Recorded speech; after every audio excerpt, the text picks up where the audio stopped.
Y está Martín Angulo para contarlo, lo que pasó con Cristina y la denuncia del fiscal Policita y del fiscal Máiquez. Ignacio Máiquez, sí. Exactamente, que directamente la denuncian a Cristina, están pidiendo la indagatoria por defraudación a con la obra pública, la administración pública. Puntualmente en las obras que Vialidad Nacional le dio a Lázaro Báez durante estos 12 años a las empresas de Báez. Lo que dicen los fiscales es que piden la indagatoria de Cristina y de otras 33 personas que van desde Julio De Vido, José López, toda la cúpula de Vialidad Nacional y Vialidad de Santa Cruz y de Báez y de los integrantes de su empresa, porque organizaron y planificaron un sistema para corromper y desviar recursos del Estado a un empresario que no cumplió con esos contratos que tenía. Puntualmente hablan de que de las 49 obras solamente terminaron 2 y que las otras 47 incumplieron ampliamente los plazos o actualmente están sin terminar. Bueno, a ver, Martín, ayúdame a repasar y te pido, Fernando Iglesias, que no lo llames kirchnerista Martín Angulo, porque lo que estamos haciendo es analizar un poco el dictamen de los fiscales. Dicen que hay 4 pilares necesarios para llevar adelante la maniobra de corrupción vinculada a la obra pública. Es la primera vez que un fiscal, en el caso de Policita, vamos a ver qué dice el juez Ercolini, pero creo que hay mucha comunicación entre el fiscal y el juez Ercolini en este caso. La primera vez donde a Cristina la vinculan directamente con Lázaro Báez, la vinculan directamente con los sobreprecios en la obra pública. Dice que hay 4 pilares que llevaron a la maniobra de la corrupción en la obra pública en cabeza de Lázaro Báez, pero siendo un engranaje de lo que manejaban Néstor y Cristina Kirchner. Uno, la inversión inicial del amigo presidencial en el negocio de la construcción vial.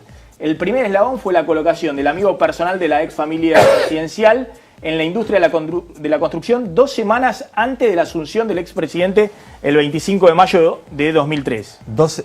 8 días antes que, dicen los fiscales, que Carlos Menem en 2003 se baje del balotaje, sí. Lázaro Báez con otros 2 socios crean Austral Construcciones. Lázaro Báez pone 12.000 pesos para ser el socio en el 25% y ese fue el puntapié inicial, que pasa de ser un monotributista a después convertirse en el constructor más importante de la Patagonia. Esto ya lo sabíamos todo, lo decíamos siempre en los programas televisivos pero o en los diarios, pero lo ponen los fiscales directamente en la acusación. Dicen el acusado Lázaro Báez, que por aquel entonces era monotributista, constituyó el día 8 de mayo de 2003 la empresa Austral Construcciones mediante el aporte de 3.000 pesos, lo que representaba el 25% del capital social, que ascendía en total al mínimo legal de 12.000 pesos. Es decir, con 12.000 pesos, 2 semanas antes que asuma Néstor Kirchner, Lázaro Báez funda una constructora. Antes no estaba en el rubro de la construcción. No. Era empleado bancario del Banco de Santa Cruz, trabajaba con Kirchner, no tenía constructora. 2 semanas antes firma la empresa constructora, que después va a ser la principal contratista de obras viales durante toda la década, por la cual se van a facturar más de 16.000 millones de pesos. 16.000 millones de pesos de Austral Construcciones. Sí, lo que dicen los fiscales es que de un informe que presentó Vialidad Nacional, en esos 12 años, solo de Vialidad, Austral Construcciones y las otras empresas de Lázaro Báez cobraron 9.000 millones de pesos. Los cobraron, se los llevó a Austral Construcciones. Y de esos 16.000 que haces referencia, eran la totalidad de los contratos que Vialidad le dio a Lázaro Báez. Bueno, el segundo punto, dice, de la maniobra fue la exportación de una estructura provincial montada con gente de confianza a nivel nacional. Llevan a José López como secretario de Obra Pública desde Santa Cruz, llevan a Periotti, que era también estaba en Vialidad Provincial a Vialidad Nacional. Julio De Vido. A Julio De Vido. Al primo Néstor Kirchner. Y a Carlos Kirchner, el primo, que es el que manejaba, el que estaba abajo de José López. Exactamente. Todos esos que venían de Santa Cruz los ponen en un ministerio, que es el Ministerio de Planificación Federal, que lo creó Duhalde un día antes de la asunción de Néstor Kirchner con la modificación de la ley de ministerios públicos. Bueno, el tercer elemento es la concentración de todos los fondos en la provincia de Santa Cruz. El 80% de los fondos de vialidad que fueron a Santa Cruz lo facturó Lázaro Báez, sí. Es decir, los hizo Lázaro Báez. Exactamente. Y el cuarto punto, que me parece el más importante, que dice que ha habido todo tipo de incumplimientos en Austral Construcciones desde que empezó a hacer las obras, y aún así les siguieron dando obras. Ese es el punto central. Principal. El principal. Lázaro Báez incumplió los contratos que tenía para realizar las obras viales en Santa Cruz. Y a pesar de eso, nunca se le cortó la asignación de obras para que siguiese haciendo en la provincia. Los fiscales ponen esto, de 49 obras solamente terminó 2, hubo otras 47 que o nunca se terminaron de hacer o se incumplieron todos los plazos. Hubo sobreprecios, hubo licitaciones directas, hubo licitaciones donde se presentaban las 3 empresas... Eran de Lázaro Báez. Eran las 3 de Lázaro Báez. Y sin embargo era la empresa que más rápido cobraba y era la empresa que a noviembre del año pasado Vialidad Nacional no le debía nada. Bueno, hay una carta en Facebook que publica Cristina después de conocerse el dictamen de los fiscales, en el cual dice que está todo hecho para tapar la catastrófica situación social, la interpelación a Aranguren y demás. Pero hay un argumento, a mí me parece insólito, de la expresidenta, que dice lo siguiente, dice Cristina, que uno de los argumentos de los fiscales sea que el señor Báez haya sido funcionario bancario y luego empresario, debería aplicarse a todos los empresarios y no solamente a todos los contratistas del Estado. Y habla de Magnieto, dice, después de todo, ¿no le llamó la atención a los señores fiscales que el señor Magnieto, que ingresó como un simple y oscuro contador a Clarín, hoy es uno de los dueños del multimedio más importante del país y de la región? ¿O el dueño de Infobae, Daniel Haddad, que empezó como mobilero y terminó siendo un propietario de una empresa que vendió más de 30 millones de dólares? Es decir, asocia, dice, bueno, Lázaro Báez era un empresario más, era un tipo que era empleado bancario, 2 semanas antes de que asuma Néstor Kirchner se hizo empresario, y después terminó facturando. ¿Cuál es el patrimonio hoy de Lázaro Báez? Que le confiscaron 1.600 millones de pesos. Sí, más o menos. Sí. Es decir, en una década hizo 1.600 millones de pesos en propiedades, lo que se conoce.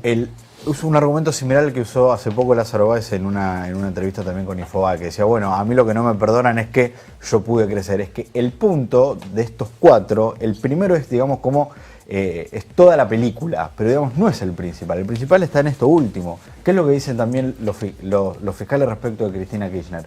Utilizó DNU para asignar obra directa sin pasar por el Congreso, siempre a Lázaro Báez. Utilizó un fideicomiso especial que se había creado para recaudar de la venta de combustibles. Se destinó, Néstor Kirchner cambió ese decreto y lo utilizó para también financiar obras. Hubo todo un mecanismo, y por eso creo que los fiscales usan la palabra de plan sistemático o una estructura específica y determinada para hacer esto, que se planeó desde el comienzo del gobierno. Yo insisto con esto, a mí me impresiona a veces los argumentos que utiliza Cristina, digamos, ¿no? Se parecen sacados no sé, de una cuestión de ciencia ficción. La idea de que dice, bueno, Lázaro Báez, ¿por qué no podía ser empleado bancario hasta 2 semanas antes de que asuma Néstor Kirchner? Después fue el gran empresario de la construcción. Miren qué hizo Magnieto, entró como un oscuro contador, o miren Daniel Haddad. Pero la otra cosa que dice Cristina es, ¿y por qué no llaman a todos los gobernadores que le dimos obra pública? Y a todos? Es decir, Cristina lo que dice es, mire, ¿por qué no llaman a todos? Es decir, el argumento es... En la causa Sueños Compartidos. Todos coimearon. En la causa no era solo Lázaro Báez. Están citados todos los gobernadores y todos los intendentes. Hay gobernadores, intendentes kirchneristas, radicales, del socialismo, del masismo, del kirchnerismo. En ese caso sí están citados todos. Pero me parece que ahí la diferencia es entre la coima de la obra pública, es decir, los que coimearon a José López o al área de obra pública del kirchnerismo, y la idea que los fiscales dicen es que Lázaro Báez directamente era un empleado. Formaba parte de la estructura, no lo ponen en términos de empleados, pero formaba con ellos parte de el amigo personal que pusieron en la industria de la construcción. Amigo, millonario y socio. Bueno. Recién hablaron de DNU. Sí. El DNU es el arma más poderosa que tiene un presidente para mover miles de millones de pesos. Te puede mover presupuesto, la mitad del presupuesto, de un lado a otro. Mucho más que los superpoderes, que son una pavada al lado del DNU. Los superpoderes que pega el gabinete. En el año 2010... existió el Grupo A. El Grupo A no era precisamente kirchnerista, mal que le pese al amigo.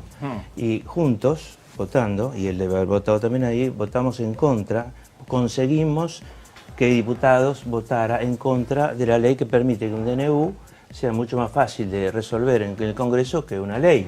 Porque basta con una sola cámara para que el DNU esté aprobado. En cambio, una ley necesita las 2 cámaras. Cuando llegó el DNU al Senado, se dieron vuelta 2. Se dio vuelta Menem, sorpresivamente, y se dio vuelta a Roxana Latorre, que había hecho su campaña en el 2009 con Reutemann absolutamente en contra de Kirchner. La actual gobernadora de Tierra del Fuego. Y así perdimos la posibilidad de cortarle un atajo enorme a una presidenta que era absolutamente dogmática y autoritaria, de cortarle la posibilidad de usar los DNU. ¿Diputados de senadores de qué partido eran? ¿Senadores de qué partido eran? No importa el partido que era, se dieron vuelta, nos traicionaron. ¿De qué partido eran? Vos sos un caradura, vos dijiste recién que yo soy kirchnerista, yo voté en contra, como vos. El partido de que era el senador. Pero vos, tenés razón, te hice una pregunta, ¿podés contestar? ¿Senadores de qué partido eran, Menem y Latorre? Estaban en contra, fue elegido. Gracias a todos. Roxana Latorre fue elegida en contra de Kirchner. Son malos.